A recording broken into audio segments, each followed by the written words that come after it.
Buenas noches a todos, noches para Javier en España, qué gusto que estén aquí, bienvenidos. Como siempre, pues es un placer verdaderamente conocer cada día un poco más de lo que hizo nuestro Jesús, nuestro Maestro. Es un placer escucharlo, leerlo, estudiarlo y bueno, yo creo que vivir sus enseñanzas también es un placer, ¿no? El día de hoy tenemos un documento muy interesante, un documento muy emotivo porque creo que este evento verdaderamente mueve corazones, al menos al mío me lo movió y yo creo que a ustedes también les parecerá un gran documento. Es el 145, 4 días memorables en Capernaum y hoy nos tiene el honor, tenemos más bien el honor de escuchar la oración con nuestra compañera Elenita. Adelante, Elenita, todo tuyo el micrófono. Muchas gracias. Bueno.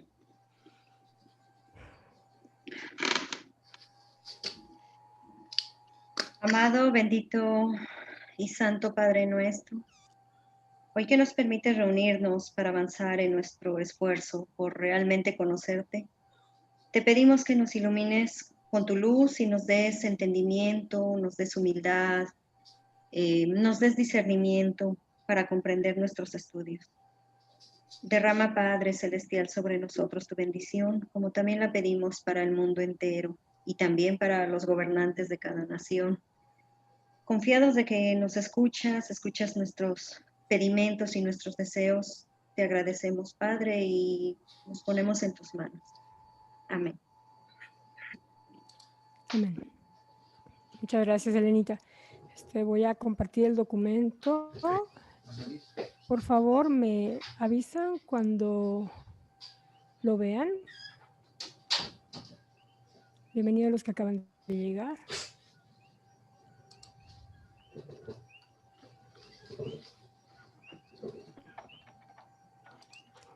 A ver si está bien así, déjenme bajarlo un poquito.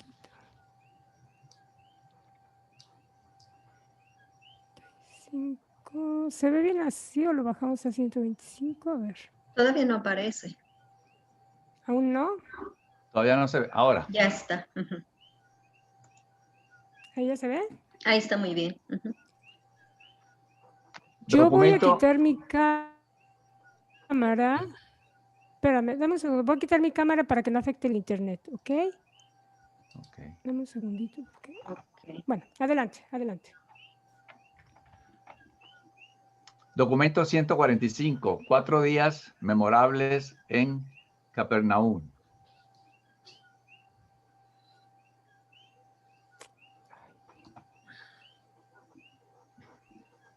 Jesús y los apóstoles llegaron a Capernaum la tarde del martes 13 de enero. Como de costumbre, establecieron su cuartel general en la casa de Zebedeo en Bethsaida. Ya Juan el Bautista había sido ajusticiado y Jesús se preparaba para lanzar abierta y públicamente su primera gira de predicación en Galilea.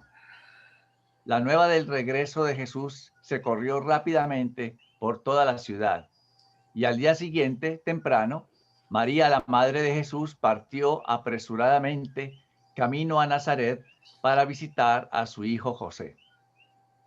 Jesús pasó el miércoles, el jueves y el viernes en la casa de Zebedeo, instruyendo a sus apóstoles en preparación de la primera gira prolongada de predicación pública.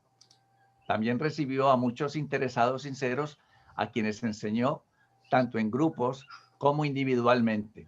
Encargó a Andrés que dispusiera lo necesario para que Jesús hablase en la sinagoga ese sábado. El viernes, al fin de la tarde, la hermana menor de Jesús, Ruth, lo visitó en secreto. Pasaron juntos casi una hora en una barca anclada a poca distancia de la costa. Ningún ser humano supo de esta visita, salvo Juan Zebedeo, a quien se le advirtió que nada dijera a nadie. Ruth fue la única entre los familiares de Jesús que creyó en la divinidad de su misión en la tierra, constantemente y sin vacilaciones, desde la temprana adquisición de su conciencia espiritual y a lo largo del pletórico ministerio de Jesús, su muerte, su resurrección y ascensión.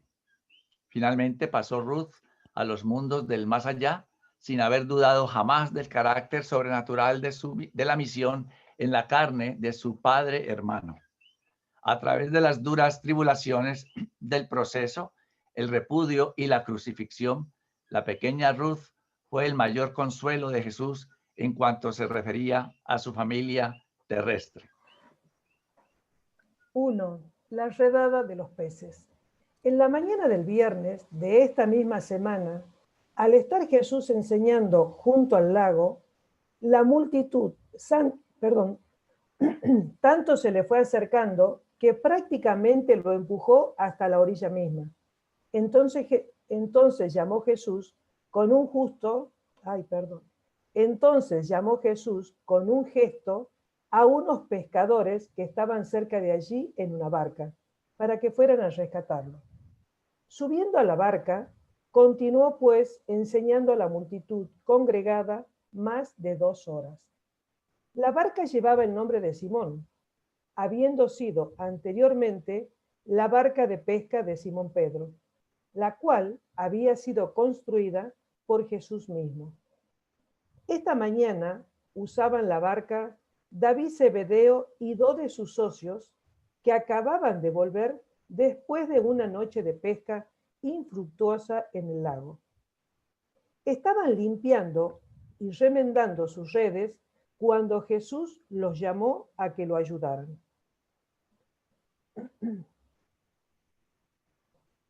Cuando terminó Jesús de enseñar a la gente, dijo a David: Como hubisteis de interrumpir vuestro trabajo para acudir en mi ayuda, dejadme ahora trabajar con vosotros. Vamos a pescar, vayamos allí, donde las aguas son profundas, y arrojad las redes. Pero Simón, uno de los ayudantes de David, respondió: Maestro, no vale la pena. Trabajamos toda la noche y nada pescamos.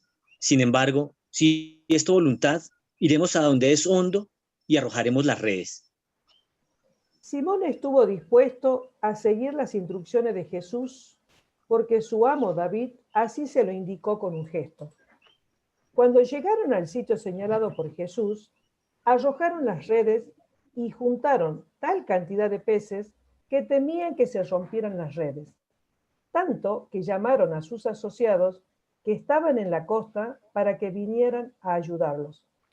Cuando hubieran cargado las 3 barcas de tal cantidad de peces que estaban a punto de hundirse, Simón se arrojó a los pies de Jesús, diciendo: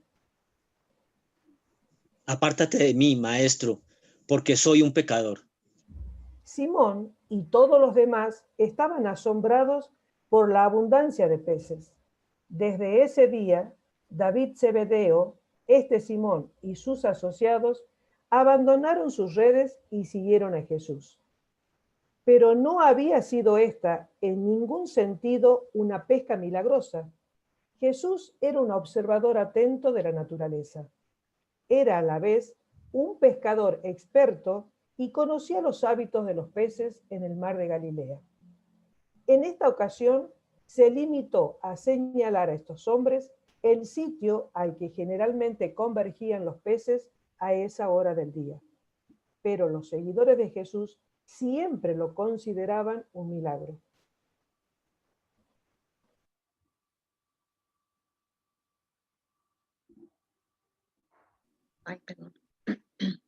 La tarde en la sinagoga. El sábado siguiente, en el servicio de la tarde de la sinagoga, Jesús predicó su sermón sobre la voluntad del Padre en el cielo. Por la mañana, Simón Pedro habría predicado sobre el reino. En la reunión del jueves por la noche en la sinagoga había enseñado Andrés, siendo su tema el nuevo camino. En ese momento había más creyentes de Jesús en Capernaum que en ninguna otra ciudad de la tierra. Cuando Jesús enseñó en la sinagoga ese sábado por la tarde, de acuerdo con la costumbre, tomó el primer texto de la ley, leyendo el libro del Éxodo. Y servirás al Señor tu Dios. y él bendecirá tu pan y tu agua, y toda enfermedad te será quitada. Los profetas, leyendo de Isaías. Ay, perdón. Levántate, resplandece, porque ha venido tu luz, y la gloria del Señor se ha levantado sobre ti. Podrá la oscuridad cubrir la tierra, y podrán las tinieblas envolver a la gente. Mas sobre ti amanecerá el Espíritu del Señor, y contigo será vista la gloria divina. Aún los gentiles andarán a esta luz, y muchas mentes preclaras se rendirán ante el resplandor de esta luz. Jesús predicó este sermón para aclarar el hecho de que la religión es una experiencia personal. Entre otras cosas, dijo el maestro. Bien sabéis que, aunque un padre de corazón tierno ama a su familia en su totalidad, los considera así un grupo, debido a su poderoso afecto por cada uno de los individuos que forman esa familia. Ya no tenéis que acercarte al Padre en el cielo como hijo de Israel, sino como hijo de Dios. Como grupo, sois efectivamente los hijos de Israel, pero como individuos, cada uno de vosotros es hijo de Dios. Yo he venido no para revelar el Padre a los hijos de Israel, sino más bien para traer este conocimiento de Dios y la revelación de su amor y misericordia al creyente individual, como una genuina experiencia personal. Todos los profetas os han enseñado que Yahvé ama a su pueblo, que Dios ama a Israel.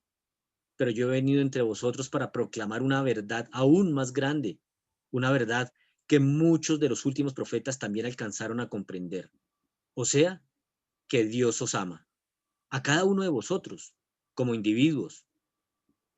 Durante todas estas generaciones habéis vosotros tenido una religión nacional o racial. Yo he venido ahora para daros una religión personal.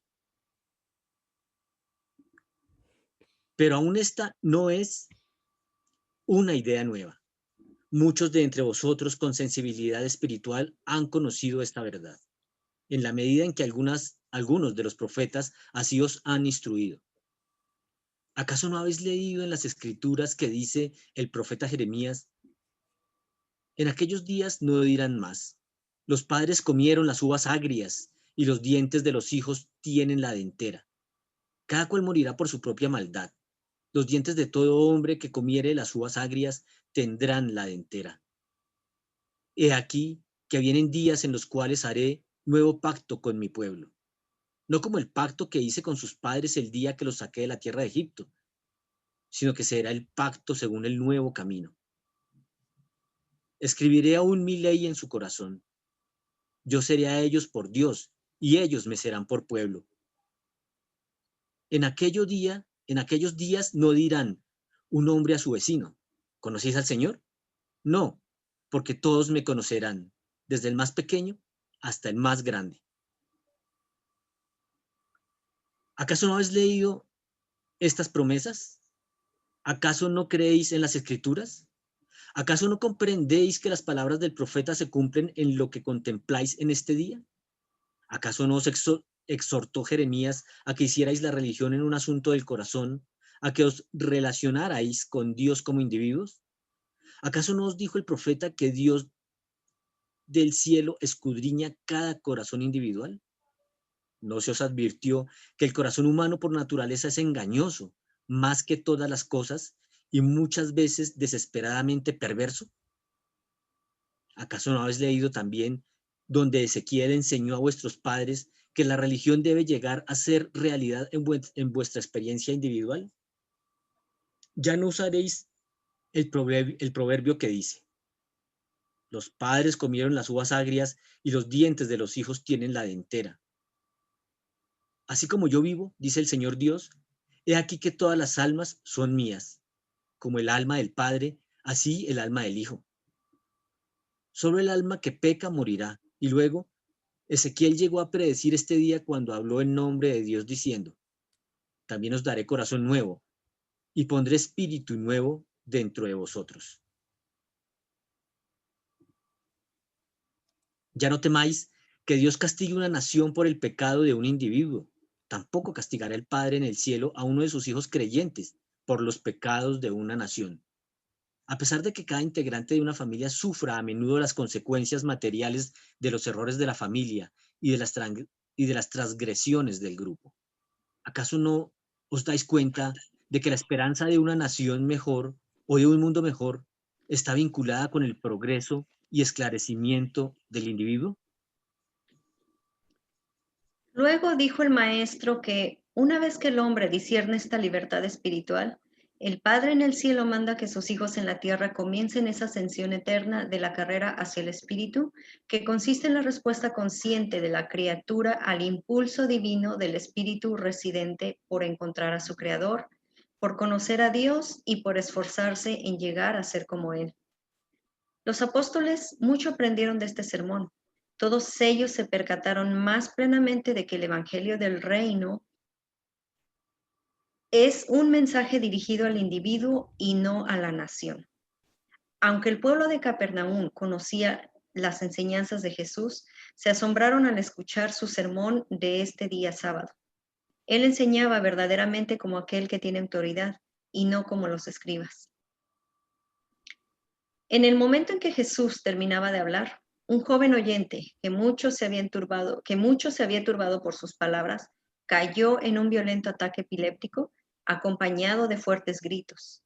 Al final del ataque, cuando estaba volviendo en sí, habló en un estado de ensueño diciendo: ¿Qué tenemos que ver nosotros contigo, Jesús de Nazaret? Tú eres el santo enviado por Dios. ¿Has venido para destruirnos? Jesús mandó a la multitud que callara y tomando al joven de la mano dijo: Recupérate. Y éste inmediatamente despertó. Este joven no estaba poseído por un espíritu impuro o un demonio. Era simplemente víctima de la epilepsia, pero se le había enseñado que lo que poseía un espíritu maligno, que ese era la causa de su aflicción. Él así lo creía y así actuaba en todo lo que pensaba o decía sobre su enfermedad. Todos creían que estos fenómenos se debían directamente a la presencia de espíritus impuros. Por consiguiente, creyeron que Jesús había arrojado un demonio desde el ser de este hombre. Pero en realidad Jesús no curó la epilepsia del joven en esa ocasión. No fue hasta más tarde, después de la puesta del sol, que este joven fue sanado. Mucho después del día de Pentecostés, el apóstol Juan, quien fue el último en escribir sobre las obras de Jesús, evitó toda referencia a estos así llamados actos de echar a los demonios. Y así lo hizo porque ya no ocurrieron estos casos de posesión por el demonio después de Pentecostés. Como resultado de este incidente trivial, se corrió rápidamente por todo Capernaum la noticia de que Jesús había echado un demonio del ser de cierto hombre, curándolo milagrosamente en la sinagoga al terminar su sermón vespertino. El sábado era el día más indicado para que estos rumores tan sorprendentes se corrieran tan velozmente. Los relatos llegaron hasta las poblaciones más pequeñas que rodeaban a Capernaum, y muchos los creyeron. La esposa de Simón Pedro y la madre de ella se ocupaban de la mayor parte del trabajo doméstico y de cocinar en la gran casa de Zebedeo, que se había convertido en el cuartel general de Jesús y los 12. La casa de Pedro estaba cerca de la de Zebedeo, y Jesús y sus amigos se detuvieron allí, camino de vuelta de la sinagoga, porque la suegra de Pedro estaba enferma desde hacía varios días, con fiebre y escalofríos. Ocurrió pues que mientras que Jesús estaba de pie junto a la mujer enferma y le apretaba la mano y le acariciaba la frente hablándole palabras de consuelo y aliento, la fiebre la abandonó. Jesús aún no había tenido tiempo de explicar a sus apóstoles que no se había producido milagro alguno en la sinagoga.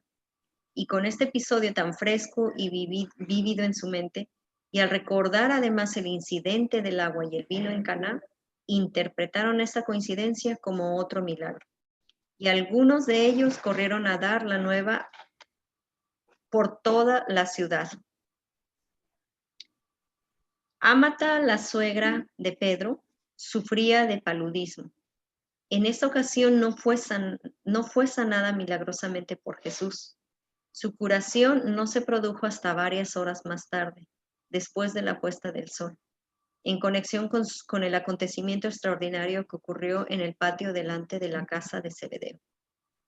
Estos casos son ejemplos típicos de la forma en que una generación con anhelos de acontecimientos maravillosos, un pueblo que amaba pensar en milagros, se aferraba indefectiblemente de estas coincidencias como pretexto para proclamar que Jesús había producido otro milagro.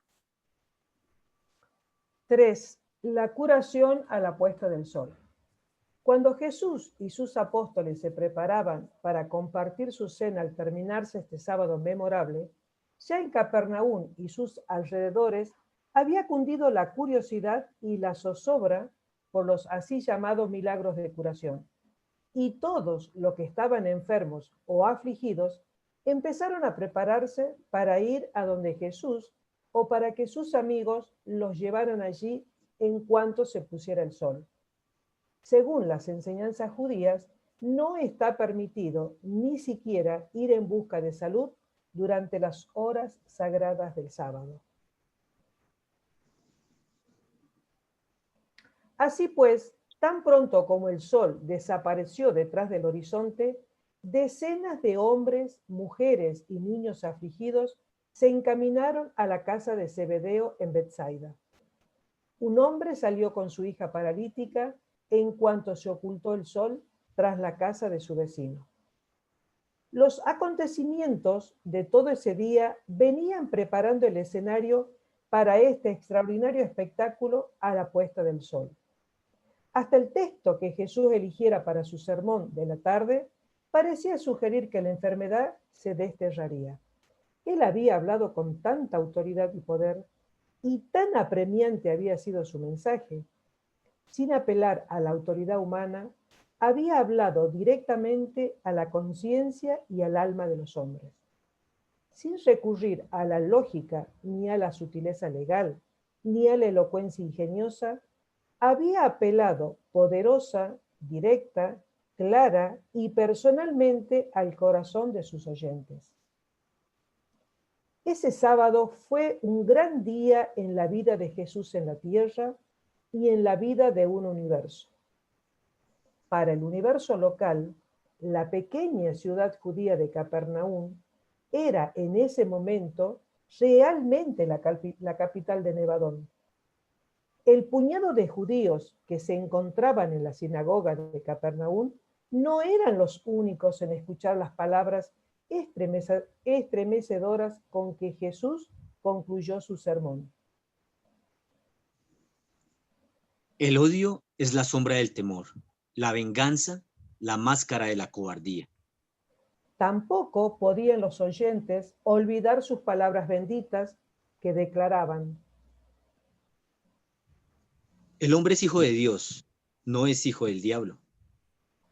Poco después de la puesta del sol, mientras Jesús y sus apóstoles departían en la sobremesa, la esposa de Pedro oyó voces en el patio y al ir a la puerta vio una multitud de enfermos que convergían hacia la casa y muchos más que se iban acercando por el congestionado camino de Capernaum en busca de curación en las manos de Jesús.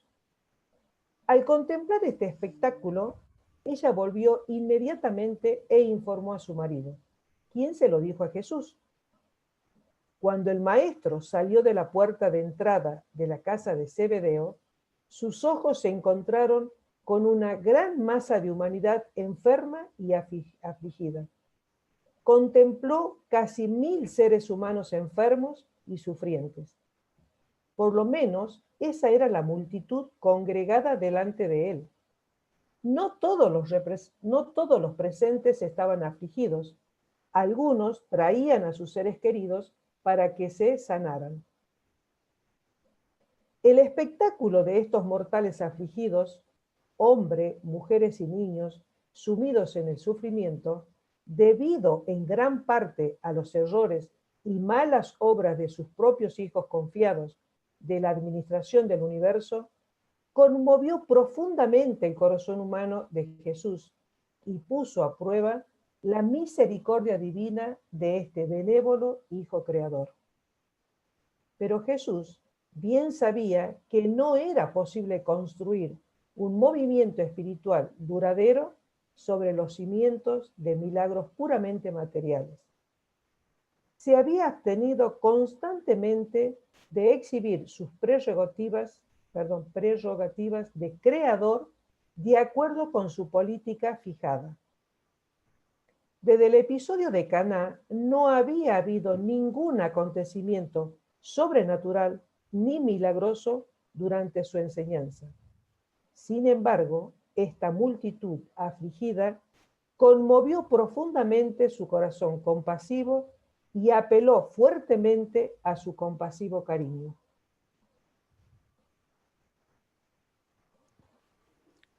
Bueno, aquí tenemos una imagen que Carlos nos proporcionó que nos da una idea de lo que pudo haber sido ese día. Después lo podemos discutir o conversar.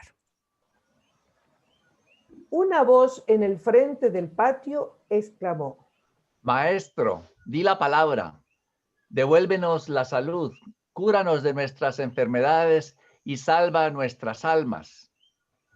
Ni bien fueron pronunciadas estas palabras, cuando un vasto séquito de serafines, controladores físicos, portadores de vida y seres intermedios, siempre presente junto a este creador encarnado de un universo, se preparó para actuar con poder creativo en el caso de que diera una señal su soberano. Fue este uno de esos momentos de la carrera terrestre de Jesús en los que la sabiduría divina y la compasión humana se entrelazaron de tal modo en el juicio del Hijo del Hombre que éste buscó refugio en apelar a la voluntad de su Padre. Cuando Pedro imploró al Maestro que escuchara el llanto de desamparo de la multitud, Jesús, bajando la mirada sobre esa masa de aflicción, contestó: He venido al mundo para revelar al Padre y establecer su reino. Para este propósito he vivido mi vida hasta este momento. Si, por lo tanto, fuera voluntad de aquel que me envió y no estuviera en desacuerdo con mi dedicación a la proclamación del Evangelio del Reino del Cielo, desearía ver a mis hijos sanados y... Pero las palabras siguientes de Jesús se perdieron en el tumulto. Jesús había pasado la responsabilidad de esta decisión de curación al fallo de su Padre. Evidentemente, la voluntad del Padre no puso objeción alguna, porque ni bien pronunció el Maestro estas palabras, el séquito de personalidades celestiales que servía bajo el mando del ajustador de pensamiento personalizado de Jesús entró en poderosa actividad.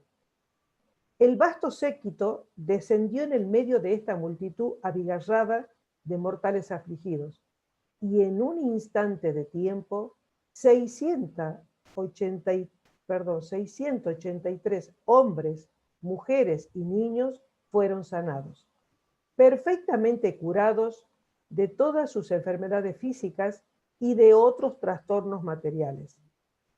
Un espectáculo semejante no se había visto en la tierra nunca antes de este día, ni tampoco después. Y para todos nosotros que estuvimos presentes, el contemplar esta oleada creadora de curaciones fue en verdad un espectáculo estremecedor. Pero entre todos los seres sorprendidos por esta explosión repentina e inesperada de curaciones sobrenaturales, Jesús era el que más sorprendido estaba. En un momento, cuando su interés y compasión humanos convergían en el espectáculo de sufrimiento y aflicción desplegado ante sus ojos, descuidó en su mente humana las advertencias admonitorias de su ajustador personalizado sobre la imposibilidad de limitar el elemento temporal de las prerrogativas creadoras de un hijo creador bajo ciertas condiciones y en ciertas circunstancias. Jesús deseaba ver sanados a estos mortales sufrientes, siempre y cuando ello no violara la voluntad de su Padre. El ajustador personalizado de Jesús falló instantáneamente que dicho acto de energía creadora en ese momento no transgrediría la voluntad del Padre del Paraíso, y por esa decisión, en vista de la expresión del deseo de sanar que le había precedido, el acto creador se hizo realidad. Lo que un hijo creador desea y lo que es voluntad del Padre se hace realidad.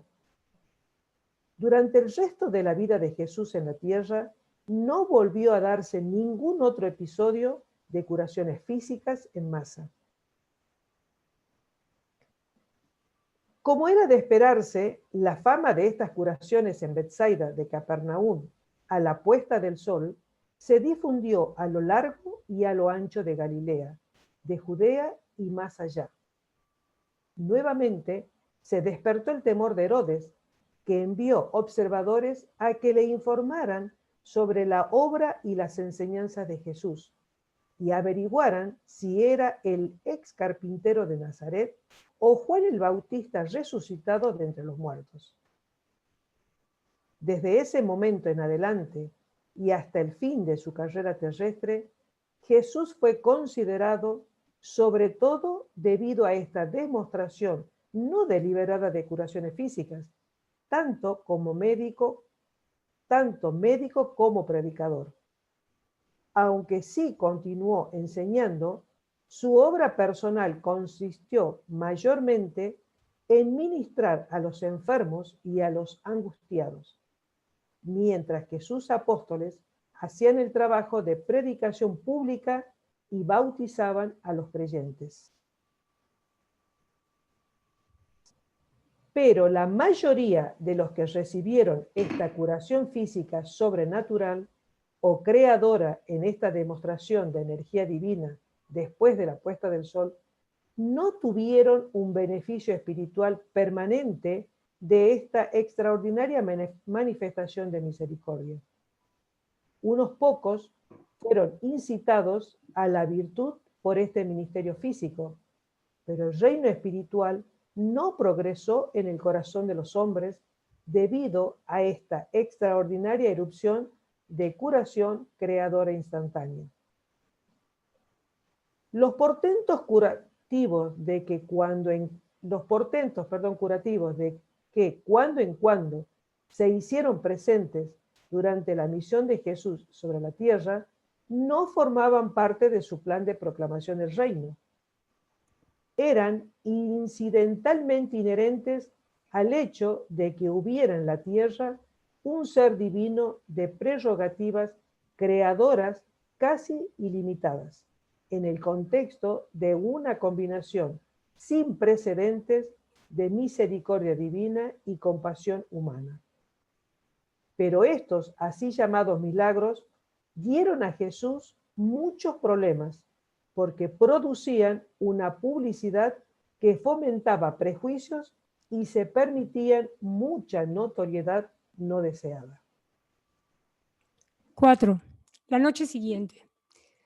Durante toda la noche que siguió a esta gran explosión de curación, la multitud regocijante y dichosa invadió la casa de Zebedeo. Los apóstoles de Jesús llegaron al nivel más alto posible de entusiasmo emotivo. Desde un punto de vista humano, este fue probablemente el día más grande de todos los días inolvidables de la asociación de ellos con Jesús. Nunca, ni antes ni después, pudo su esperanza alcanzar tales alturas de confianza y expectativa. Unos pocos días antes les había dicho Jesús, cuando aún se encontraban en Samaria, que ya había llegado la hora de la proclamación del reino en pleno poderío, y ahora habían contemplado sus ojos lo que suponían el cumplimiento de esta promesa. Se estremecían imaginando lo que estaba por venir, si esta extraordinaria manifestación de poder curativo era tan solo el comienzo. Desapareció por completo toda incertidumbre sobre la divinidad de Jesús. Estaban literalmente embriagados de éxtasis, como bajo un encantamiento. pero cuando buscaron a Jesús no pudieron hallarlo. El maestro estaba muy turbado por lo que había ocurrido. Estos hombres, mujeres y niños que habían sido curados de sus diversas enfermedades se quedaron hasta tarde en la noche esperando el regreso de Jesús para expresarle su gratitud. Los apóstoles no podían entender la conducta del maestro a medida que pasaban las horas y él permanecía en reclusión. La dicha de ellos habría sido plena y perfecta si no hubiera sido por su ausencia continuada. Cuando regresó Jesús entre ellos, ya era tarde y prácticamente todos los beneficiarios del episodio de curación se habían vuelto a su casa. Jesús rechazó las congratulaciones y la adoración de los 12 y de los otros que se habían quedado para saludarlo, diciendo tan solo: No os regocijéis de que mi Padre tiene el poder para curar el cuerpo, sino más bien de que tiene la fuerza para salvar el alma. Vayamos a descansar, porque mañana tenemos que ocuparnos de los asuntos del Padre. Nuevamente, 12 hombres desilusionados, perplejos y con el corazón lleno de pena fueron a su descanso. Pocos, entre ellos, excepto los gemelos, durmieron mucho esa noche. Tan pronto como el maestro hacía algo que les alegraba el alma y les regocijaba el corazón, inmediatamente después hacía añicos la esperanza de los apóstoles y destruía completamente los cimientos de su coraje y entusiasmo. Al mirarse entre sí, estos pescadores perplejos solo tenían un pensamiento: No podemos comprenderlo. ¿Qué es lo que significa todo esto? 5. Domingo por la madrugada. Tampoco Jesús durmió mucho este sábado por la noche. Se daba cuenta de que el mundo estaba lleno de sufrimiento físico y repleto de dificultades materiales, y discurría el grave peligro de verse obligado a dedicar mucho de su tiempo al cuidado de los enfermos y afligidos, que su misión de establecimiento del reino espiritual en el corazón de los hombres habría de sufrir interferencias o por lo menos se subordinaría al ministerio de las cosas materiales. Por estos pensamientos y otros similares que ocupaban la mente mortal de Jesús durante la noche, se levantó el domingo por la mañana mucho antes del amanecer y se fue a solas a uno de sus sitios favoritos para comunicarse con su Padre. El tema de la oración de Jesús esta madrugada era pedir sabiduría y juicio suficiente para frenar su compasión humana en combinación con su misericordia divina. Conmoverse tanto en presencia del sufrimiento mortal que lo llevara a dedicar todo su tiempo al ministerio físico, descuidando el ministerio espiritual. Aunque no deseaba evitar por completo el ministerio de los enfermos, sabía que también tenía que hacer el trabajo más importante de la enseñanza espiritual y la capacitación religiosa. Jesús iba tan a menudo a las colinas para orar porque no había allí cuartos privados que se adecuaran a su devoción personal. Pero no pudo dormir esa noche. Por eso, muy temprano, poco después de que Jesús se había ido a orar, despertó a Santiago y a Juan. Y los tres se fueron a buscar al maestro. Después de buscarlo por más de una hora, lo encontraron y le rogaron que les explicara la razón de su extraña conducta. Deseaban saber por qué parecía estar preocupado por la erupción espectacular del espíritu de curación, mientras que todo el mundo estaba tan lleno de dicha y los apóstoles tanto se regocijaban. Por más de 4 horas, trató Jesús de explicar a estos 3 apóstoles lo que había ocurrido. Les enseñó lo que había acontecido y les explicó los peligros de tales manifestaciones. Jesús les dijo en confianza el motivo por el cual había salido a orar. Trató de aclararles a sus asociados personales las razones reales de por qué el reino del Padre no se había construido sobre la base de portentos y curaciones físicas. Pero ellos no podían comprender sus enseñanzas. Mientras tanto, temprano por la mañana del domingo, otras multitudes de almas afligidas y muchos curiosos empezaron a congregarse alrededor de la casa de Zebedeo. Clamaban y querían ver a Jesús. Andrés y los apóstoles estaban tan perplejos que, mientras Simón el celote hablaba a la asamblea, Andrés, con varios de sus asociados, fue a buscar a Jesús. Cuando Andrés hubo ubicado a Jesús en compañía de los tres, dijo: Maestro, ¿por qué nos dejas solos con la multitud? He aquí que todos los hombres te buscan. Nunca antes tantos han buscado tus enseñanzas. Aún en este momento la casa está rodeada de los que han venido de lejos y de cerca por tus obras poderosas. ¿Es que no vas a volver con nosotros para ministrar a ellos? Cuando Jesús escuchó esto, contestó: Andrés, ¿acaso no te enseñé a ti y a estos otros que mi misión en la tierra es la revelación del Padre y mi mensaje la proclamación del reino del cielo? ¿Cómo puede ser, pues, que quieras que yo me desvíe de mi misión para gratificar a los curiosos y para satisfacer a los que buscan signos y portentos? ¿Acaso no hemos estado entre estas gentes durante todos estos meses? ¿Acaso han venido ellos antes en multitudes para escuchar la buena nueva del reino? ¿Por qué vienen ahora a importunarnos? ¿No buscan acaso curar su cuerpo físico en vez de regocijarse porque han recibido la verdad espiritual para la salvación de su alma? Cuando los hombres son atraídos a nosotros por manifestaciones extraordinarias, muchos de ellos vienen buscando no la verdad y la salvación, sino más bien la curación de sus dolencias físicas y la redención de sus dificultades materiales. Durante todo este tiempo estuve en Capernaum y tanto en la sinagoga como junto al mar he proclamado la buena nueva del reino a todos los que tenían oídos para escuchar y corazón para recibir la verdad. No es la voluntad de mi Padre que vuelva contigo para ocuparme de estos curiosos, ni que me dedique al ministerio de las cosas materiales con exclusión de las espirituales. Os he ordenado para que prediquéis el evangelio y para que ministréis a los enfermos, pero no debo dedicar todos mis esfuerzos a sanar cuerpos en vez de enseñar la verdad. No, Andrés, no voy a volver contigo. Vete y dile a la gente que crean en lo que les hemos enseñado y que se regocijen en la libertad de los hijos de Dios. Y prepara las cosas para nuestra partida a las otras ciudades de Galilea, donde ya ha sido preparado el camino para la predicación de la buena nueva del reino. Con este propósito vine yo del Padre. Vete pues y prepara nuestra partida inmediata y yo aguardaré aquí tu retorno.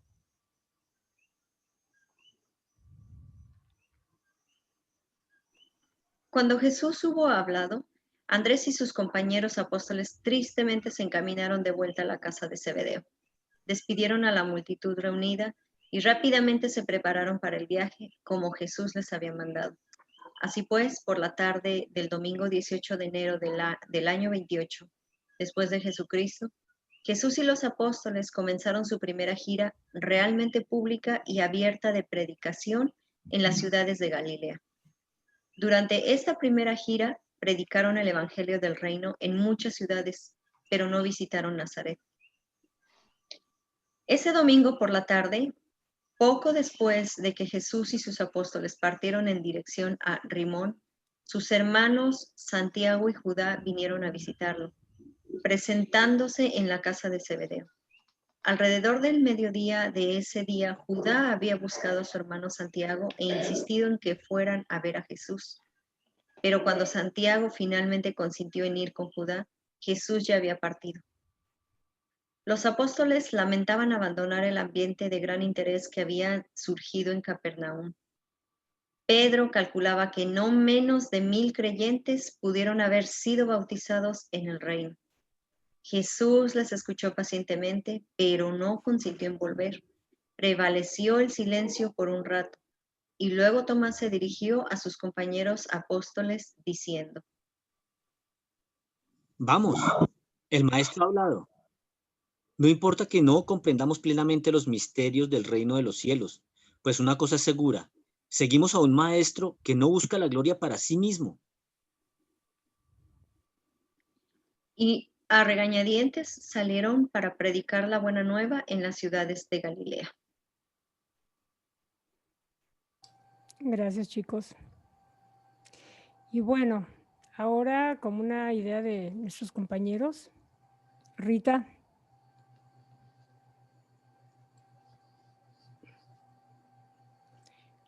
Bueno, vamos a dejar de compartir un segundo para ver si vamos a ver si hay comentarios antes y luego iniciamos. Ay, no me da.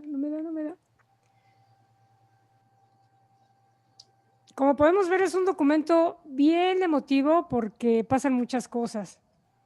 Entonces, no sé si tienen comentarios antes de que pasemos a unas preguntas. ¿No? Ok. Entonces, comparto nuevamente.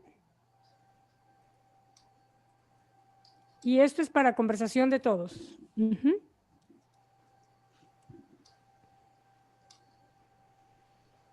Adelante, Rita. Lo que habíamos hecho era algo así como un resumen de este documento, con algunas citas que nos habían parecido importantes. Yo voy a leer la primera y si alguno quiere hacer algún comentario, algo que les resuene, alguna pregunta, bienvenido sea. La primera dice, Jesús vino a revelar el amor de Dios y misericordia al creyente individual, como una experiencia personal genuina. Los invito, si alguno quiere hacer algún comentario con respecto a esta primera cita.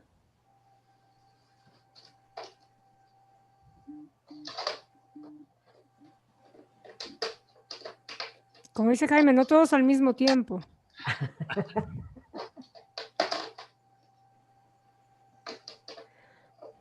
Sí, a mí me parecía, bueno, yo voy a decir lo que a mí me pareció, ¿no? Bastante interesante porque hay una parte donde dice de que no vino para un pueblo en especial o digamos para un grupo en especial.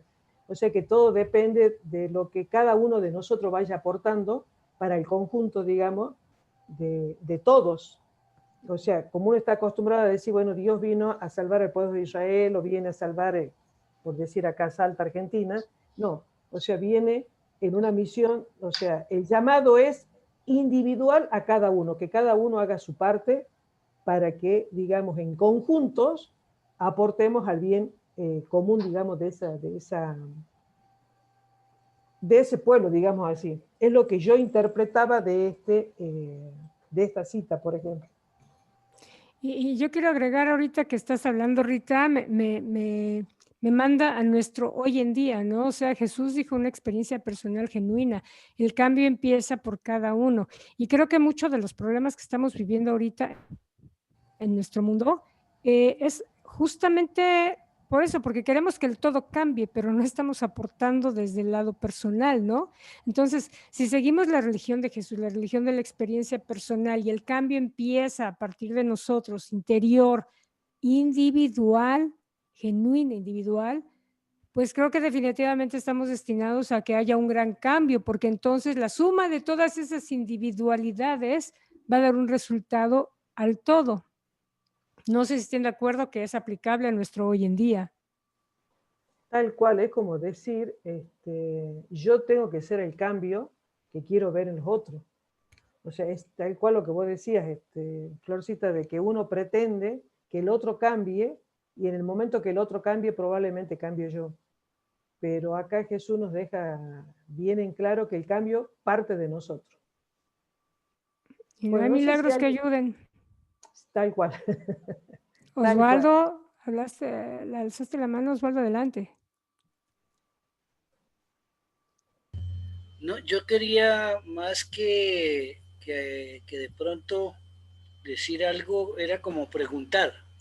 A mí me gustaría escuchar a algunos de los hermanos que participamos en tantas cosas a veces, ejemplos de cambios que podamos hacer nosotros como urantianos y que incidan, porque necesariamente sí, ya se sabe que el cambio y el proceso y el trabajo debe ser individual e intransferible, pero ¿qué podemos hacer cada uno mencionemos ejemplos que podamos hacer de cambio y que influyan en el entorno, por lo menos en el cual vivimos cada uno, tanto familiar como social, político, económico, no sé, ¿qué se les ocurre?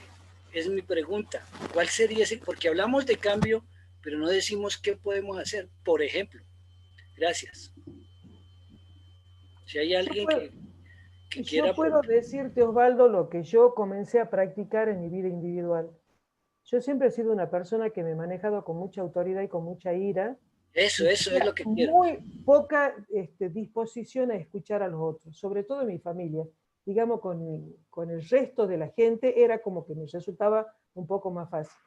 Y yo hace un tiempo, les diría, desde que estoy con el libro de Urantia, a mí me cambió radicalmente muchos aspectos. Y uno de esos fue practicar la tolerancia, practicar la empatía, y eso a mí me está dando muchísimos resultados. Yo les digo, me siento a almorzar y ya no soy la que me llevo puesto todo por delante y que siempre quiero tener yo la razón. Ahí es donde yo empecé a notar mis primeros cambios. O sea, no hago grandes cambios, no los hago. Pero sí les digo de que hace un tiempo que lo estoy practicando en mi casa, en escuchar, y si hay algo que no me gusta, aprender a respetar, y como te digo, empezar a trabajar la empatía. Esa es una de las cosas que yo hago cotidianamente, que la practico en mi casa. No sé si a alguien se le ocurre otra cosa. Gracias, Rita. Chévere. Si me permiten también, apoyando el punto de Rita, es lo mismo en mi caso, también era una cuestión más bien de parecer siempre desesperada, siempre ansiosa de que como que, ¿por qué nunca pasan las cosas como yo las quiero, no? Pero a la larga también me di cuenta, mejor dicho, no a la larga, sino a partir de que yo empecé a leer y a discernir más los documentos del libro de Urantia, fue que yo dije, bueno, pues soy yo, soy yo la que no tiene nadita de fe. Es más, yo terminé peleada con Dios y a partir de entonces fue que como que él me dijo, ay, pobrecita, a ver, te voy a prestar este libro, léelo y luego platicamos, ¿no? Pero fue algo así, mi fe ha crecido tanto, me siento tan contenta de sentirme con más fe. Creo que en ese aspecto me ha ayudado mucho también como lectora, como estudiante de este bonito libro. Gracias. Gracias, Renita. ¿Alguien más? A mí me parece, ¿se oye? Sí, ¿No? se oye perfecto. Ok, es que tengo audífonos, entonces no estaba segura. Bueno, hay una cosa que para mí ha sido trascendental a nivel personal y es saber que todas las experiencias que vivimos en esta vida tienen un impacto en la eternidad.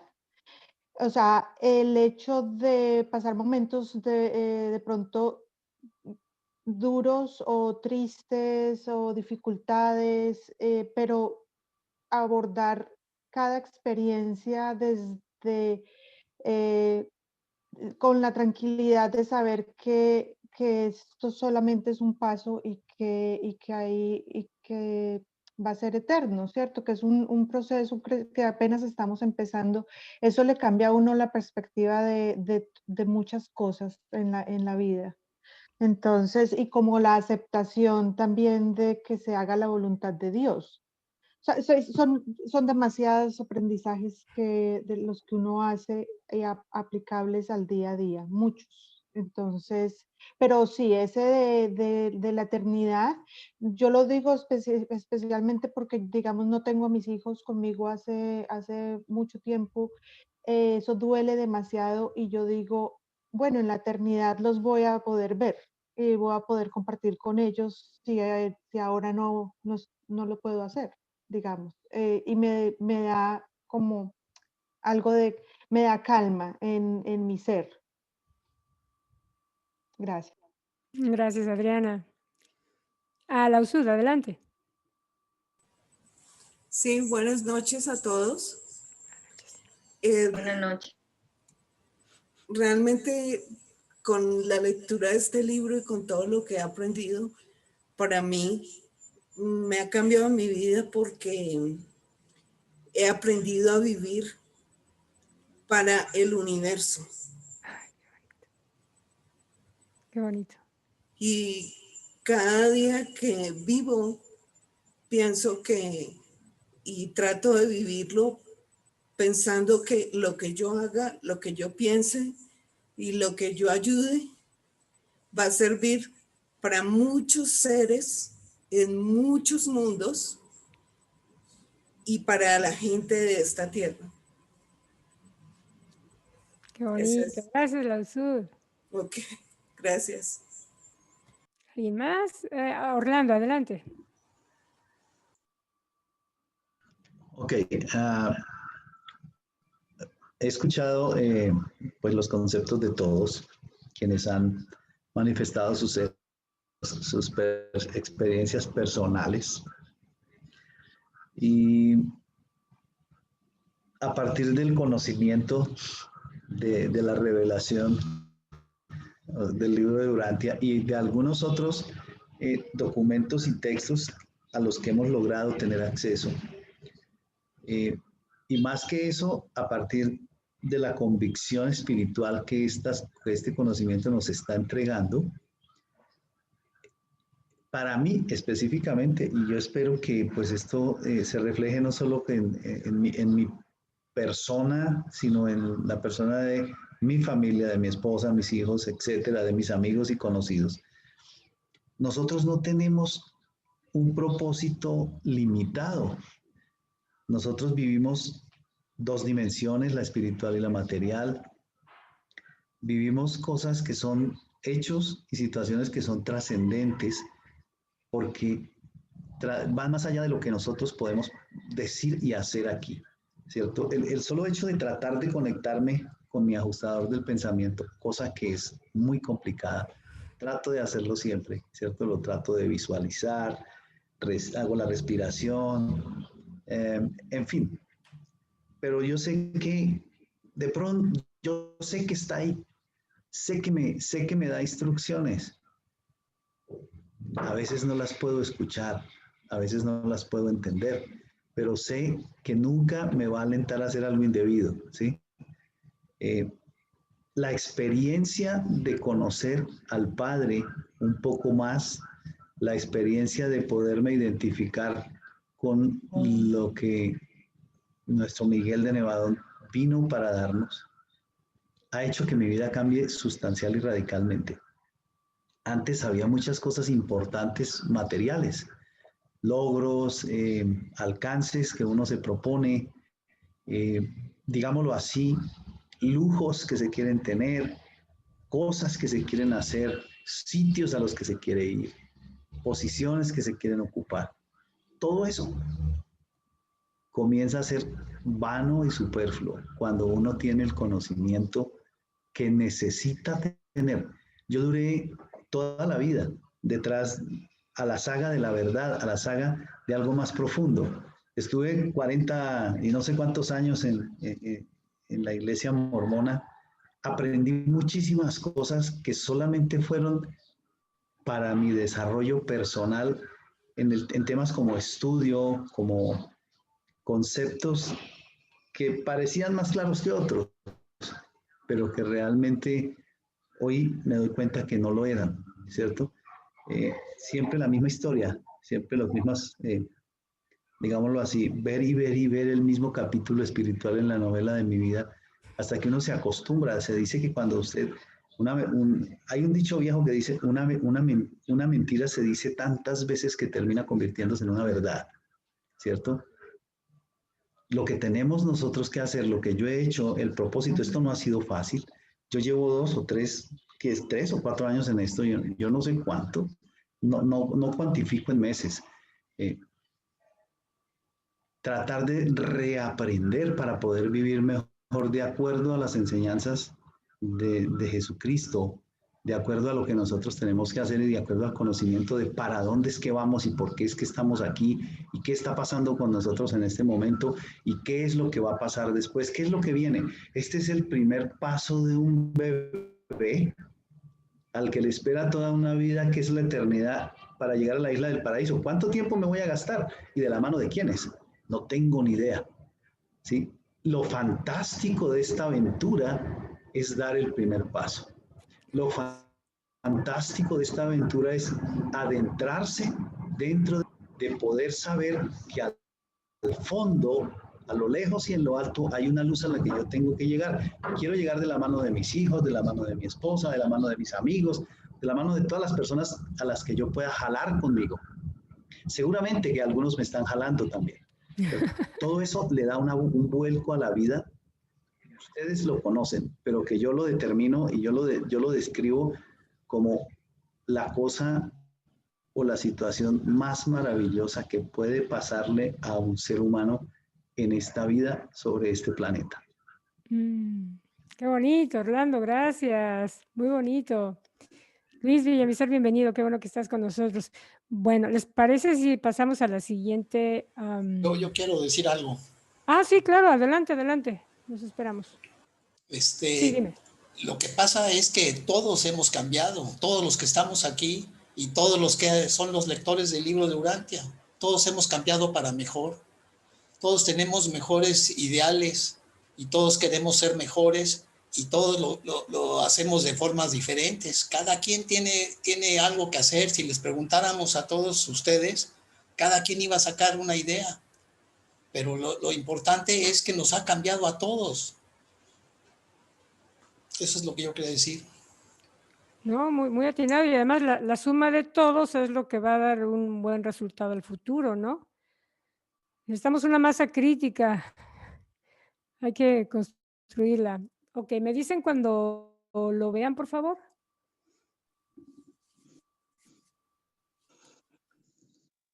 Ya se ve. Bueno, esta es otra de las reflexiones que con ayuda de Rita pues sacamos para tratar de establecer una disertación esta noche.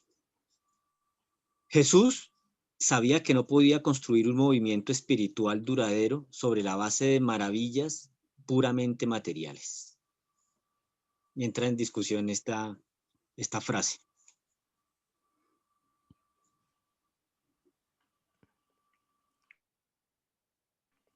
A ver, ¿alguien quiere?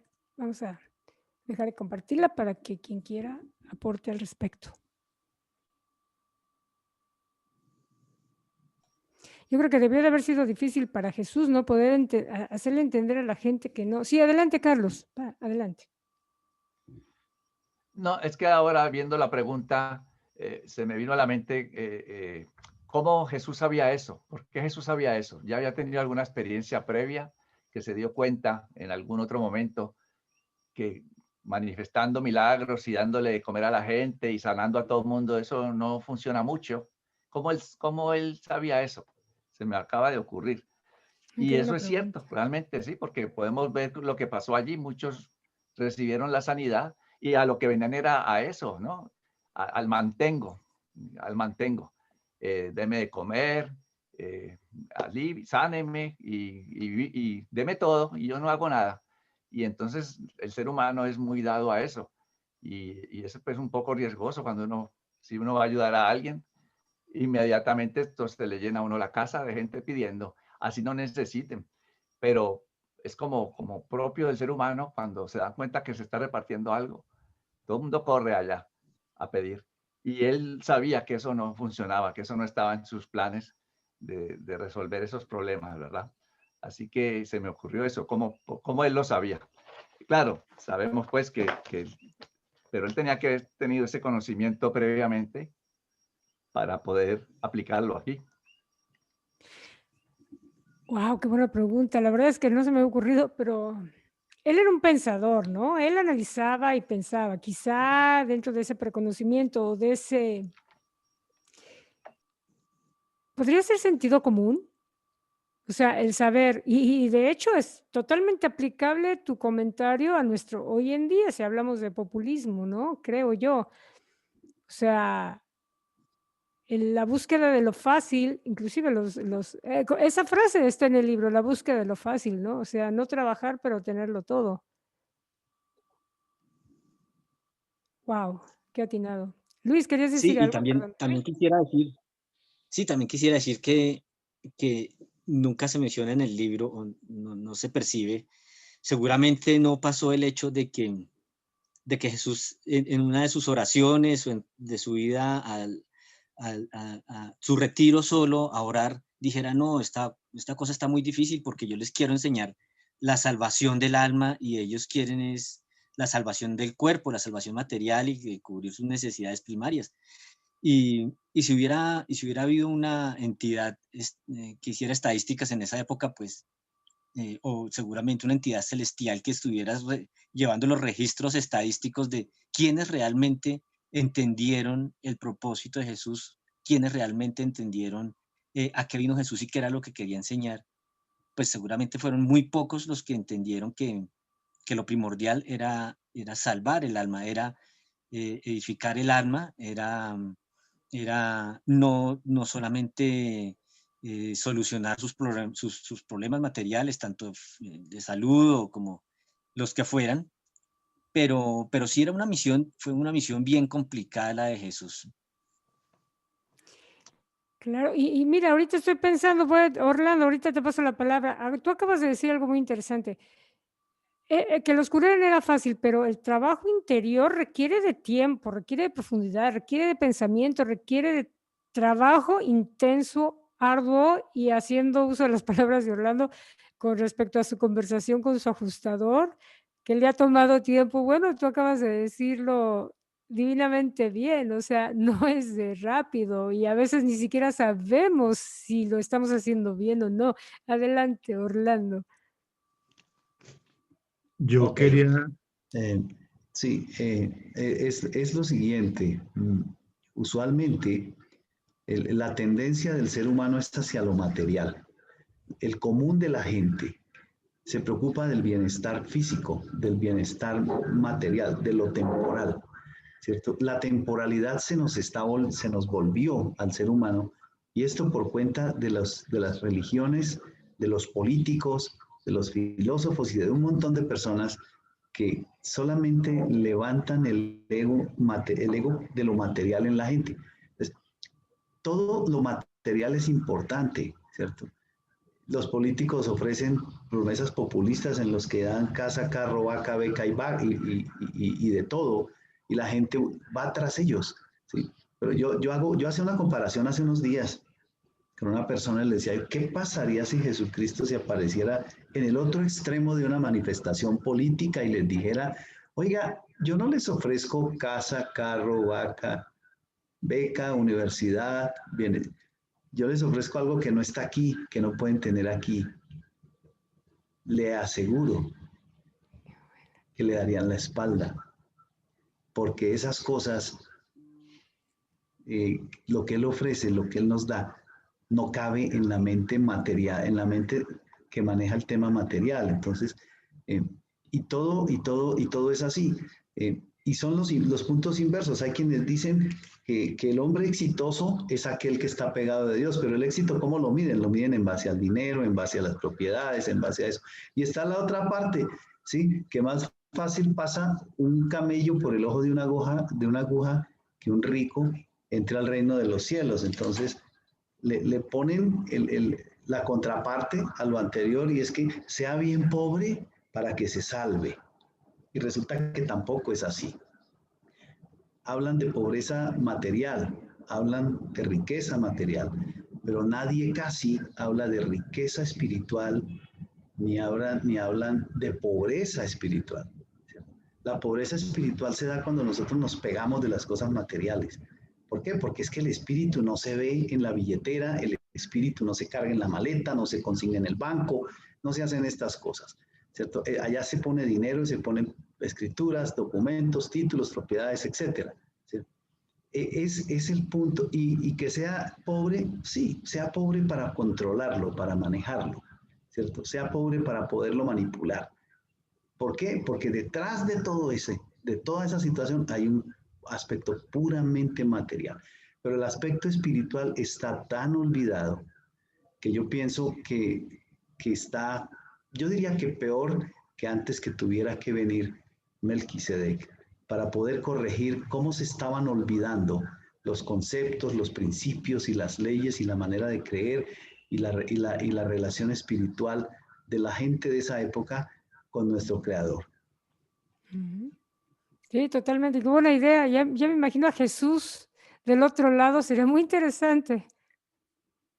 Si no le hacen caso, con suerte hasta le vuelan la cartera si la trae. Dios mío. A ver, Wilson, seguía Jorge Roa y luego Javier Puerto. Adelante, Jorge. Soy yo que estoy en el celular de Jorge. Adelante, Angelita. Bueno, no, me parece muy, muy interesante todo lo que han hablado y lo que dijo Orlando, pues tal cual es cierto. Definitivamente los seres humanos queremos que Dios venga por arte de magia y nos arregle todas nuestras situaciones, ¿no? Además, que también eso yo creo que corresponde al hecho de que se nos ha infundido una falsa fe también. Lo digo por experiencia. Bueno, en esto llevo mucho tiempo caminando, ha sido para mí una experiencia, como todos han comentado, hermosa. Eso fue cambiar mi historia por completo y ha sido un proceso lento, lento de descubrir un Dios precioso, maravilloso, de sentirme hija de Dios, sentirme que un Dios precioso que me ama, de apreciar el planeta, todo lo que nos ha dado. O sea, ha sido un reconocimiento de todo lo que Dios nos ofrece en todo, absolutamente en todo, la vida, el planeta, las personas a nuestro lado, el conocimiento, todos los maestros que tenemos, todas las ayudas. Ha sido un despertar muy lindo y la conciencia de que Él vive en nosotros, que es lo más lindo, que va creciendo como una semilla poco a poco. Yo en este momento yo me levanto temprano y yo no dejo pasar el día sin hablar con mi papito. Le digo: papito de mi alma, vengo a saludarte, qué pena, hoy no te pude hablar por la mañana, pero vengo hoy a hablarte, vengo a decirte tal cosa. Mi relación ha cambiado por completo, pero ha sido un proceso largo, pero muy, muy lindo. Entonces vengo al tema de la fe, porque nosotros, a los seres humanos, nos han enseñado un concepto erróneo de la fe, que la fe es pedirle a Dios que nos corrija todo. No tenemos idea realmente lo que es la espiritualidad, lo que son los valores. Nos enseñaron desde niño: no, pídale si está enfermo, no, que le solucione, que le dé que desaparezca la enfermedad, que él viene como con una varita mágica y se queda ahí, le hace todo, y entonces ha creado una inercia y una fe completamente equivocada. Es más, yo te digo por la experiencia que yo tuve, pues que he pasado cosas difíciles últimamente. Esperar que Dios venga, incluso que decimos: ay, no, que me proteja, o sea, nosotros pensamos que con la fe nosotros somos inmunes a muchos problemas. Y creo que a mí por lo menos me han aterrizado en ese aspecto, porque aunque yo tengo esa fe, tenemos que ser realistas de que nosotros somos seres mortales y que todo esto es temporal. Es una aterrizada muy fuerte, pero es que esa fe es equivocada. Tenemos que aceptar nuestra realidad como mortales y saber que este tiempo que tenemos, lo tenemos es que aprovechar en ser lo mejor que podamos ser. Para mí eso ha sido pues hermoso, ese aprendizaje. Es más, el mismo concepto de la muerte también, que es algo que también nos han enseñado desde niños, algo que lo tenía uno allá en el subconsciente, como si la muerte existiera, y tampoco existe. O sea, son muchas cosas que Dios nos ha enseñado, que Dios nos ha puesto en nuestro corazón, y son muchas equivocaciones, desaprender muchas cosas, y duele mucho desaprender todas esas cosas, pero ha sido un proceso precioso y creo que todo es por eso, por esa fe y esas creencias mal infundadas. Eso es vida, ¿no? Bueno, Pues, vamos a ver Javier, luego Wilson y pasamos a la gracias, siguiente Glorita. pregunta, ¿de acuerdo? Javier Puerto. Gracias, Angelita. Adelante, Javier Puerto. Creo que no te escucho. No sé si soy nada más yo. No, no se escucha.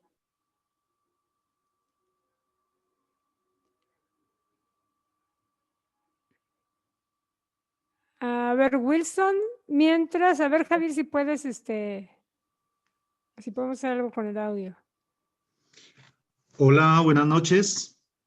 Yo me voy a poner en este momento en el lado de Jesús y tratar de entender la rabia o la tristeza o el dolor que sintió Jesús al ver que había pasado, digamos, 6 meses enseñando en las sinagogas, en los templos, y ver que nadie se acercaba a él por las enseñanzas que le estaba dando del nuevo reino del cielo, el nuevo evangelio, y que, así como dice Orlando y habla de que somos seres materiales, ahí está plasmado hace 2000 años que la gente era igual que lo que somos ahorita, somos seres materiales, vivimos pensando en la plata, en la casa, en el trabajo, en la diversión, y el tiempo que dedicamos a Jesús realmente es mínimo.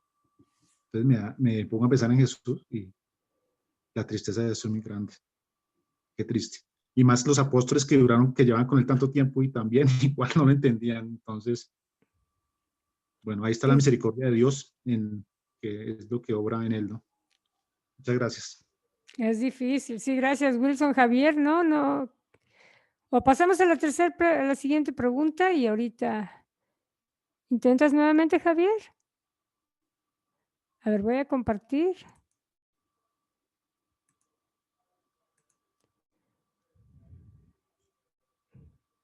Okay.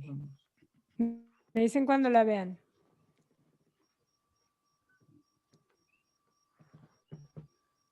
La pregunta 3 nos dice, o no es pregunta, simplemente una oración sacada de lo que hemos leído, que nos parece importante. Lo que un hijo creador desea y lo que es voluntad del Padre se hace realidad. Yo recuerdo cuando comencé a leer el libro, pues hace unos años atrás, que uno comienza por el prólogo, pero al mismo tiempo hacía pues mis trampitas y me adelantaba un poco a leer la parte de Jesús. Y me acuerdo cuando leí esa frase, no sabía yo que era un hijo creador todavía en ese entonces. Yo me imaginé que un hijo creador, que éramos nosotros, los seres humanos, los hijos, y después pues supe que no. Ahí se refiere a un hijo creador, no a los seres humanos. Pero se me viene la pregunta, ¿podríamos decir lo que un ser humano como nosotros es el deseo conforme a la voluntad del Padre se hará realidad también? ¿O solamente es con los hijos creadores y algunos otros seres, no con nosotros? ¿Qué piensan ustedes? Yo sé qué pensaría, pero me gustaría que alguien más dijera lo que piensa. A ver, Javier Puerto, vamos a ver si Javier Puerto puede hablar. ¿Ahí me escuchan? Sí, adelante. Y luego Osvaldo. Me tuve que conectar por el celular, tengo problemas con el computador. Bueno, era más con la anterior, también quería hablar sobre la fe.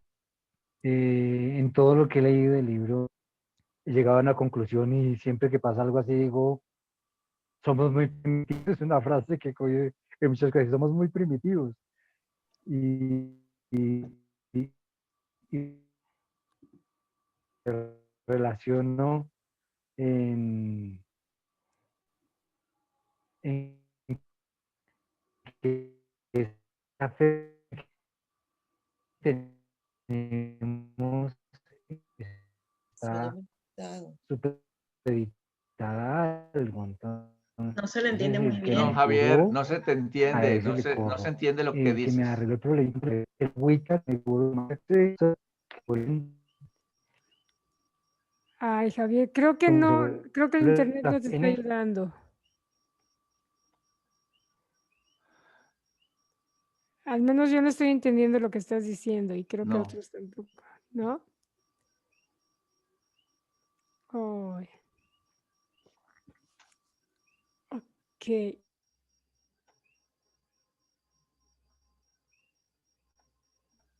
Ya no se te escucha, hermano.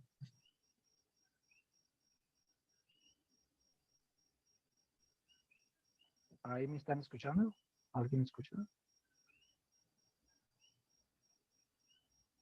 No se oye. No, ¿se me está yendo el audio a ratos? Y ya se congeló. A ver, ¿Me escuchan entonces ahí? estamos con la...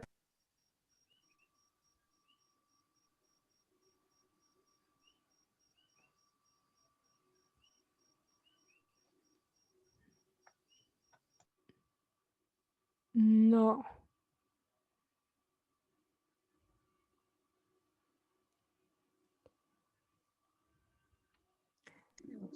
No, creo que no. A ver, vamos a pasar a Osvaldo y... Bueno. ¿Listo? ¿Sí me escuchan? Sí, Osvaldito. Bueno, gracias. No, yo quería decir que con respecto a esta tercera pregunta, o más bien tercera afirmación, es como una afirmación. Yo creo que nosotros también, pues no somos hijos creadores, pero potencialmente somos eso, somos creadores. Nosotros tenemos todo un proceso de eternidad para llegar a ser perfectos como nuestro Padre es perfecto. Y en ese orden de ideas, pues nosotros tenemos que ir ensayando cositas. Y no se nos puede olvidar que el libro, o más bien la revelación, nos enseña que tenemos muchas ayudas, muchas cosas para poner en práctica. Una de las discusiones, pues, con las que yo me he encontrado a nivel personal en los grupos de estudio, especialmente presenciales a veces, es eso. Es que dicen, bueno, pero yo qué hago, o qué puedo hacer, o cómo puedo actuar. Y la gente no tiene claro cuál es ese proceso, ni que tenemos una cantidad de ayudantes que nosotros a veces no utilizamos y que sí se puede hacer un trabajo con ellos acá. El libro de Urantia es para leer, para estudiar y para poner en práctica.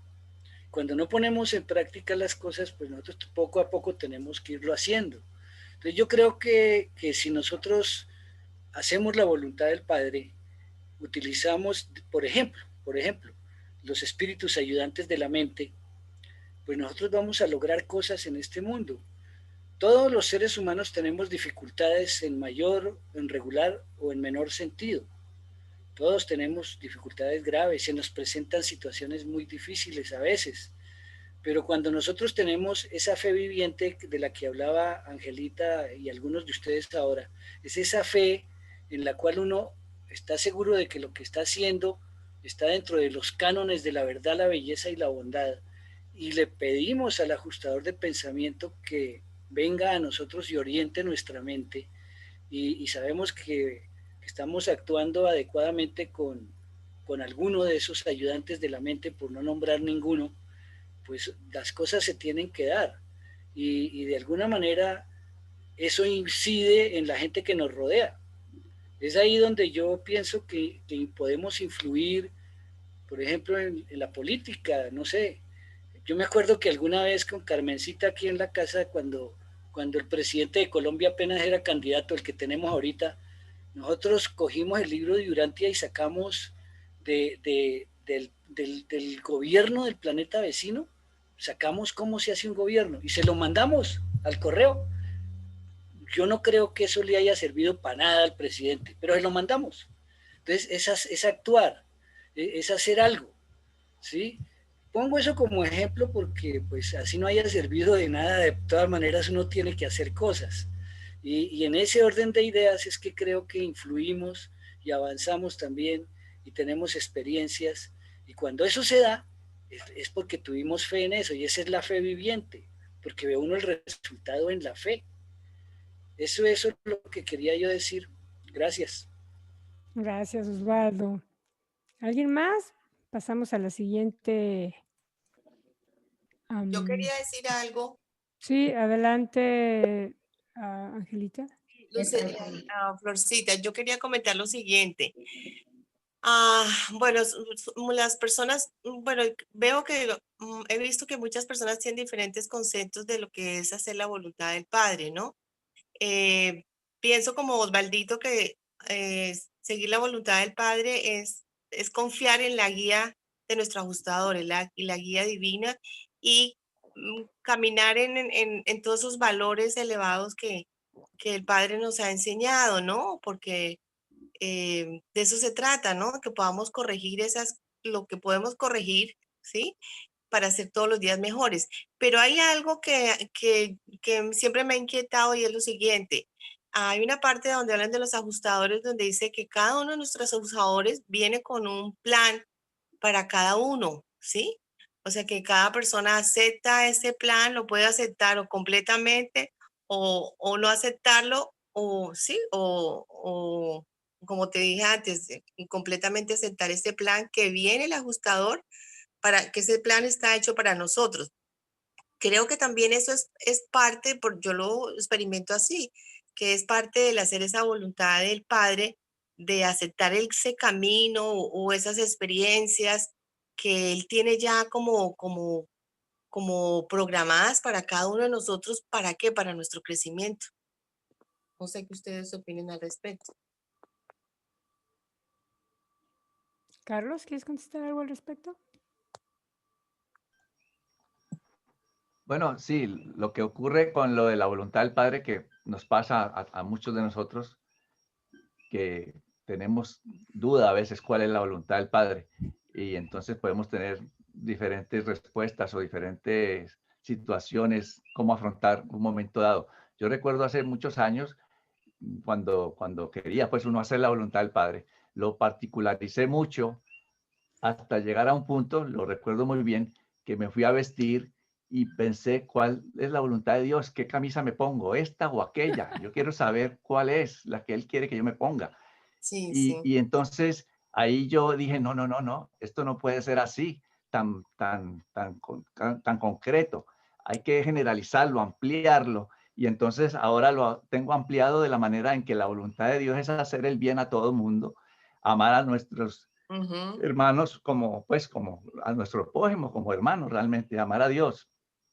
Entonces, no así tan particular en que si quiero que haga esto o aquello, aunque he leído en el libro de Urantia aspectos muy particulares, porque recuerdo en alguna parte, no sé ahora mismo, en que Jesús dijo, es voluntad del Padre que no vamos hoy, sino que salgamos mañana o la otra semana, que es algo más particular. Y entonces yo decía, bueno, Jesús está diciendo algo así tan particular, ¿cómo Él se da cuenta? Bueno, tal vez Él tiene o tenía una comunicación más directa posiblemente. Pero en el caso de uno llegar a eso de que si hago así, miro acá, bostezo, no bostezo, ¿cuál será la voluntad de Dios? Pues no podemos llegar a esos extremos porque entonces quedaría uno inútil en cierta manera, ¿verdad? También quise aceptar el día a día como venga, pero verlo de buen modo, ¿no? A ver, a Luis Villavizar, tenía la mano levantada, luego Orlando, claro que sí. Sí, continuando con lo que decía Carlos, lo que han dicho los demás sobre hacer la voluntad del Padre, por supuesto uno también cae en esa paranoia que cree que hasta lo que se va a comer es voluntad del Padre o no es voluntad del Padre, o sea, entonces se vuelve uno loco en tanto detalle. Yo hace tiempo, y fue precisamente por lo que me salí de la Iglesia Católica, porque entendí esa palabra de una manera. Ahorita no recuerdo bien cuál es el evangelio donde dice eso. Hablando de hacer la voluntad del Padre, dice ser perfectos como vuestro Padre Celestial es perfecto, ¿no? Y a continuación escribe, cuando uno se imagina cuál es la perfección de Dios, que no se equivoca nunca, que no comete pecado, que no se pone bravo, que creemos que la perfección o a la perfección o a la santidad que estamos llamados son cosas así. Pero en esa palabra, cuando la entendí, decía concretamente, inmediatamente dice, ser perfecto como nuestro Padre Celestial es perfecto, que hace salir su sol sobre los buenos y malos y hace llover sobre los campos de los justos y de los injustos. Entonces, en definitiva, yo saqué cuenta que la voluntad del Padre es simplemente amar a las personas, pero no solamente a las personas, él mismo lo dice, amar a tus familiares, a tu esposa, a tus hijos, eso no tiene ningún mérito, eso es lógico, eso es por naturaleza. A tus buenos amigos con los que echas parrandas y los que siempre te adulan o dicen lo chévere que tú eres, a eso no cuesta mucho amarlo.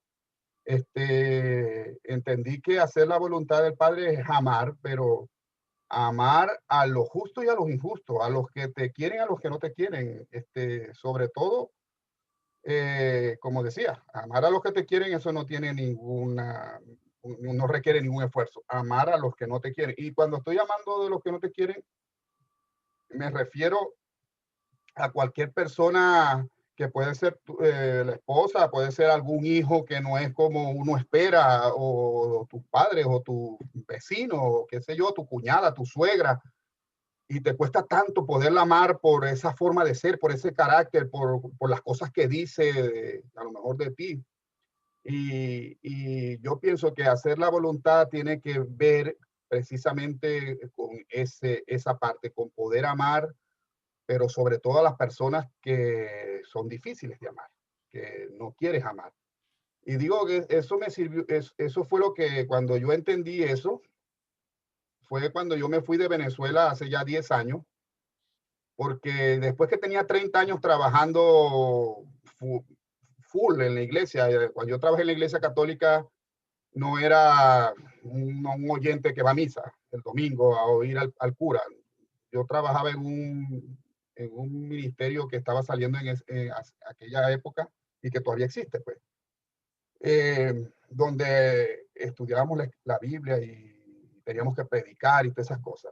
Y entonces, esa fue la época en que también entró en Venezuela el comunismo. Y entonces, después de 30 años de que yo estaba tratando de hacer las cosas bien y hacer la voluntad del Padre, cuando yo me di cuenta que yo no podía amar a los comunistas, y no a los comunistas, los que están en el gobierno, los políticos, no, los que estaban en la misma iglesia conmigo, que simpatizaban con esas ideas y que yo no podía entender.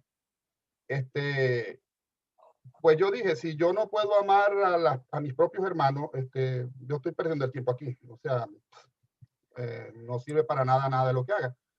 Y me salí.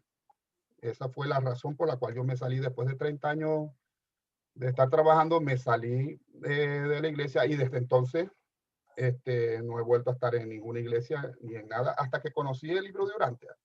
Y he seguido y he tratado de cultivar mi espiritualidad a través de, ya sin ninguna iglesia ni nada, a través de grupos como este. Pero para mí hacer la voluntad del Padre es que tú puedas llegar a amar a todas las personas, pero sobre todo a las que no son, a las que no nos entran en nuestros cálculos, nuestros presupuestos. Eso es todo.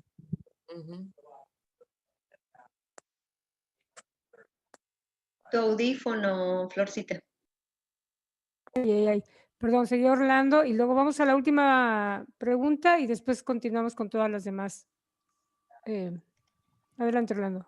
Ok, bueno, en el tema de hacer la voluntad de Dios o la voluntad de nuestro Padre, he conocido 1000 maneras de hacerlo. La gente tiene 1000 formas de hacerlo. Una de las más comunes, me tocó a mí, había que tomar una decisión, entonces saben que cogían la Biblia o el libro que fuera y la abrían a la vaca loca, a la ciega. Leían el versículo y según lo que decía, esa es la voluntad del Padre. Y hagamos eso. Siempre se me hizo como tan, oiga, no puede estar metido ahí en cualquier hoja de un libro viejo la voluntad del Padre de hoy en el momento en que yo la abro y encuentro ahí que dice que tengo que caminar descalzo porque eso no es lo que quiero hacer. O como decía Carlos, ¿no? ¿Qué camisa me pongo hoy? ¿Cuál será la voluntad del Padre para la camisa de hoy? ¿Cierto? Hacer la voluntad del Padre no es fácil, pero no es imposible. Nadie dijo que esto es fácil. En ningún lugar del libro de Urantia dice que esta es una travesía fácil, que nosotros vamos a poder fácilmente llegar a la isla del paraíso, fácilmente aprender. Se requiere de mucha voluntad para poder hacer la voluntad del Padre a su vez. Ojo, estoy hablando de la voluntad del ser humano, la voluntad del mortal, que somos nosotros, y poder hacer que esa voluntad trabaje, la nuestra voluntad de hacerlo, nuestro deseo de hacerlo, que trabaje para poder hacer la voluntad de nuestro Padre, la voluntad de Dios o como sea. No es fácil, ¿cierto? Pero yo no creo en los prestidigitadores espirituales, estos que abren la Biblia o abren el libro que sea, o ven un letrero y inmediatamente asumen que es un mensaje divino y que esa es la voluntad del Padre, que lo que dice ahí o lo que encontraron en el libro hay que hacerlo. No, la voluntad del Padre se hace mediante la oración y mediante... Es una situación muy bien pensada. Nosotros no podemos andar haciendo por ahí cosas y diciendo que esa es la voluntad del Padre. Tiene que ser muy precisa. Tenemos que ser muy justos y muy precisos en cómo nosotros entendemos que tenemos o que debemos hacer la voluntad del Padre. Pero básicamente para poder hacer la voluntad del Padre nosotros necesitamos la guía espiritual de Él. Ningún hijo puede hacer lo que el Padre le indica si el Padre no se lo indica. Nosotros tenemos que entender y tratar de agarrar, capturar las indicaciones que nos da nuestro Padre, ¿cierto? O Miguel, nuestro hermano Jesucristo, o como sea, para poderlas hacer. La guía del Espíritu, la guía para poder hacer la voluntad del Padre es lo más importante. Como digo, no podemos pensar cuál es la voluntad del Padre. Necesitamos la instrucción para poder hacer esa voluntad. Claro. Hacer la voluntad del Padre es un hilo que tiene dos extremos. En un extremo está la indicación de lo que tenemos que hacer y en el otro extremo está la posibilidad y el deseo que tenemos de hacerlo. Y tenemos que recorrerlo y encontrarnos en el punto preciso de esa línea en el que se nos pide hacer la voluntad del Padre y encontrar cuál es esa voluntad, qué es lo que Él desea, qué es lo que nos instruye que hagamos y poderlo hacer de la mejor manera posible. Siempre acompañado de la meditación, la oración, poder decirle, Padre, voy de la mano. Yo voy, yo camino, yo pongo mi pedazo, mi trozo, yo pongo mi parte es caminar por la línea, pero por favor llévame, porque fácilmente me puedo salir. Hay mil distracciones y esas distracciones nos pueden sacar de esa línea que es bien precisa. También creo que la pregunta de Carlos era, o sea, una cosa es nosotros buscar hacer la voluntad del Padre, o sea, porque el Padre ya dijo qué quiere, y entonces nosotros buscamos eso. Y la otra es que qué queremos nosotros y que el Padre decide que sí es su voluntad, que creo que era hacia ¿dónde ibas, no, Carlos? No, sí. Y con relación a ese método que hablaba Orlando de abrir así la Biblia y lo que primero se viera, yo recuerdo esto era un poco gracioso, pero no sé, quizás pudo pasarle de verdad a alguien. Un ministro que él no preparaba su sermón, sino que cuando ya era la hora de predicar, él abría y ponía el dedo en la página y ahí lo que leía comenzaba a predicar desde allí. Entonces abrió y puso el dedo y miró y decía, y Judas fue y se ahorcó. Entonces no le gustó esa parte, no le gustó, volvió, abrió y puso el dedo y decía, ve tú y haz lo mismo. Entonces, ese método no es muy bueno, pienso yo, ¿verdad? Para que no nos pase algo así. Excelente, Carlos, gracias por esa chispa de humor. A ver, vamos a pasar a la siguiente pregunta, al siguiente punto y continuamos con las demás aportaciones. Muy buena, Carlos, gracias. Okay. Ay. Me dicen cuando se vea. Ya se mira, Florcita. Bueno, voy a leerles esta cuarta y esperamos respuestas, opiniones de ustedes también. No te regocijes de que mi Padre sea poderoso para sanar el cuerpo, sino más bien de que es poderoso para salvar el alma.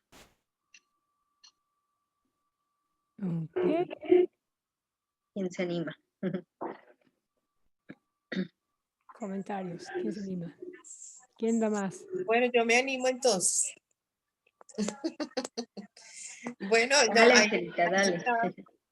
Ahí está muy claro, definitivamente lo que Jesús está buscando en la salvación del alma es precisamente poder tener el reconocimiento, que esa persona pueda llegar a tener el reconocimiento que es un hijo de Dios, entender que tiene un Padre celestial.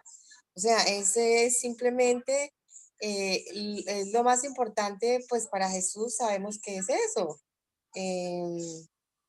Salvar el alma de las personas en el sentido de ese reconocimiento de ese reino celestial que habita en nosotros, el reconocimiento de nuestro Padre celestial, que es lo que nos da lo que nos permite poder avanzar, crecer, evolucionar hasta, bueno, llegar hasta el mismo paraíso, hasta el mismo Padre, ¿no?